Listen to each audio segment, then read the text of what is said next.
Williamsburg offers something for everyone, whether you're searching for a fun girls' weekend, an adventurous weekend vacation, or a romantic weekend away. This is a gorgeous region with a ton of exciting things to do and fantastic restaurants.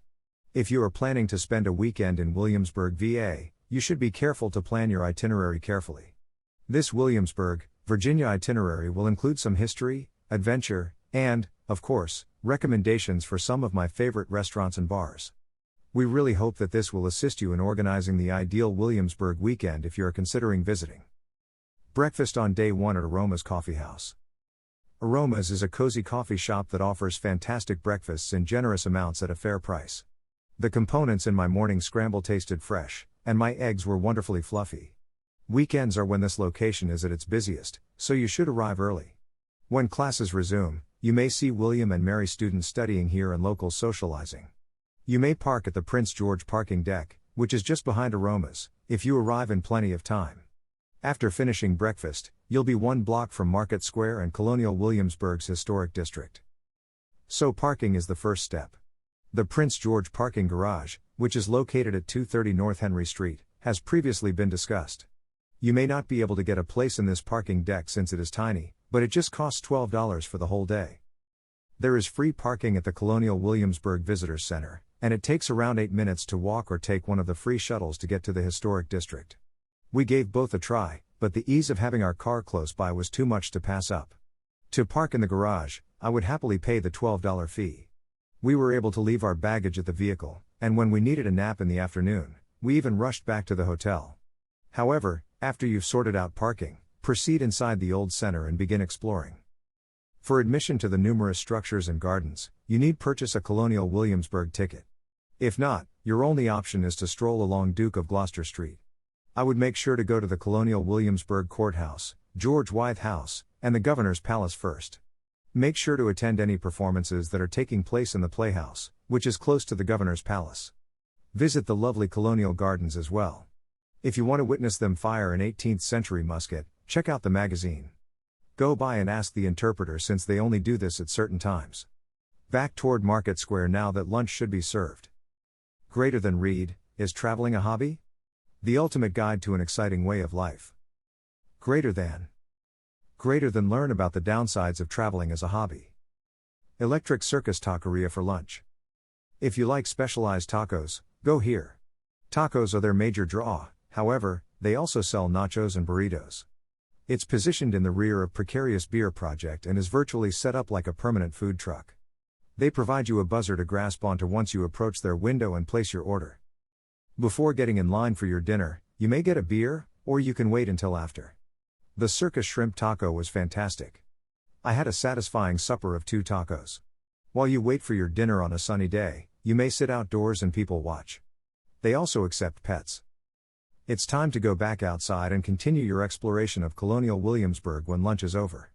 This time, you'll be facing the Capitol building at the far end of Duke of Gloucester Street.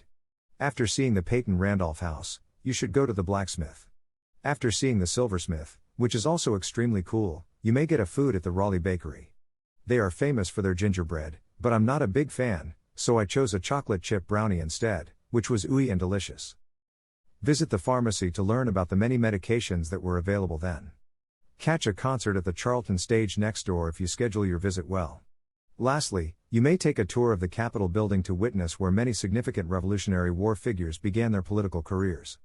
You may either have an early supper or relax at your hotel before going out to dine, as you'll probably be exhausted by this time.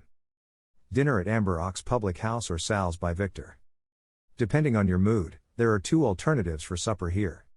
A fantastic Italian restaurant called Sal's by Victor may be found within a mall. The Amber Ox Public House, which offers farm-to-table new American cuisine, is located just outside Colonial Williamsburg's historic district. The dough is flawless, and the red sauce is unbeatable on Sal's pizza. Their ravioli was also excellent.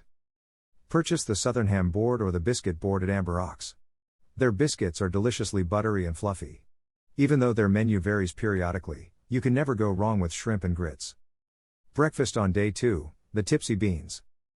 The Tipsy Beans breakfast is unbeatable. They offer delicious smoothie bowls and chicken and waffles, and my husband really enjoyed their shrimp and grits. Locals frequent this location often, yet there has never been a line while I've been. They have a little terrace where you can relax and enjoy your meal during the beautiful summer months. This is unquestionably one of my top restaurants in Williamsburg, Virginia. Do yourself a favor and get one or two of the specialty lattes they have listed on one whole page. During your weekend in Williamsburg, you must go there. Parks at Busch. Visit Busch Gardens while you're in Williamsburg if you like theme parks. One of the top U.S. theme parks, it has received the title of World's Most Beautiful Theme Park for 29 years running as of 2019. The roller coasters in this park are my favorite feature. It's special since I rode my first large coaster there because I spent my whole childhood visiting this park every summer for roughly 5 years straight.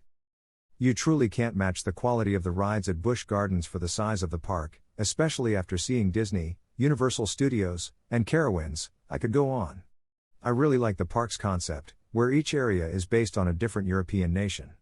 When I was younger, this park possibly unconsciously ignited my passion for travel. I've included all of my advice for visiting Busch Gardens Williamsburg, but if you just have a day to spend there, be sure you get there early and stay until closing time.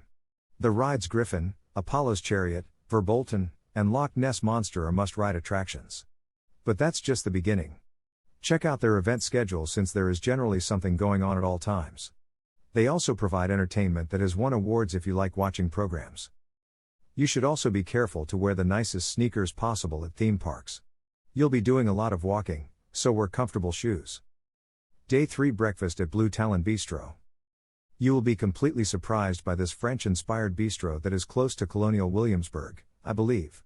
After being turned away from aromas the first time, we came here and fell in love with it. I can't suggest their breakfast sampler plate enough.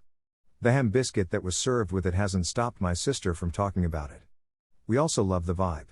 You may choose to sit inside or outdoors, and I found that the outside space strongly reminded me of French cafes. They offer excellent mimosas on their beverage menu, which is another advantage. First choice, Jamestown. Okay, so today you have two possibilities for expanding your historic triangle exploration. The remnants of the earliest permanent English colony may be seen at Jamestown, a historic town. The Jamestown Settlement and Historic Jamestown are the two main attractions in this area. Both have an admission cost, however Historic Jamestown has a lower one if you have an America the Beautiful pass.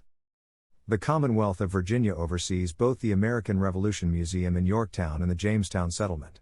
A Powhatan Indian village, model ships, and recreations of what the colony would have looked like may all be seen in the settlement. You may view what is left of the 1607 village at Historic Jamestown, which is a national park. The Glass House is also located here. You may witness ruins of the old glass house, which was a component of Jamestown's first business, as well as see glassblowers create a variety of objects at the Glass House. The Glass House is totally free. Before you depart Jamestown, be sure to visit Williamsburg Brewery. Oh, and while going to and from this adorable tiny town, take the Colonial Parkway. Alternative 2, Yorktown. The ideal day excursion from Williamsburg is to Yorktown. The Colonial Parkway's stretch that runs beside the York River is quite stunning, and it's just about 20 minutes away. Start your day by learning about the reasons of the Revolution as well as the state of the colonies in England at the time at the American Revolution Museum. Outside, you may visit replicas of a camp used by the Continental Army and a colonial farm. Eat lunch at the Water Street Grill and enjoy the view of the George P. Coleman Bridge from the terrace. Visit a couple of the businesses on Riverwalk Landing before grabbing a coffee from the nearby Moabjack Bay Coffee Roasters. The Yorktown Battlefield, another National Park Service site, is the last option. This is where the Revolutionary War's last combat was fought. Final words. Now you have a clear idea on how to spend a weekend in Williamsburg, Virginia with your loved ones. It offers something for everyone, and you will be able to find a large number of things to enjoy. All you have to do is to immerse yourself in the activities offered and make sure that you have a quality time all throughout. In Williamsburg, a week is not difficult to spend. We used to visit Busch Gardens for 3 days and really enjoyed ourselves. It may take at least 2 days to explore Colonial Williamsburg. It's simple to fill an entire week with all the excellent Williamsburg wineries you can visit, a day excursion to one, or both, of the nearby towns, and other activities. But even if all you have is a weekend, I strongly urge you to check it out. You'll only be able to visit Williamsburg for a weekend before feeling as if you want to stay longer.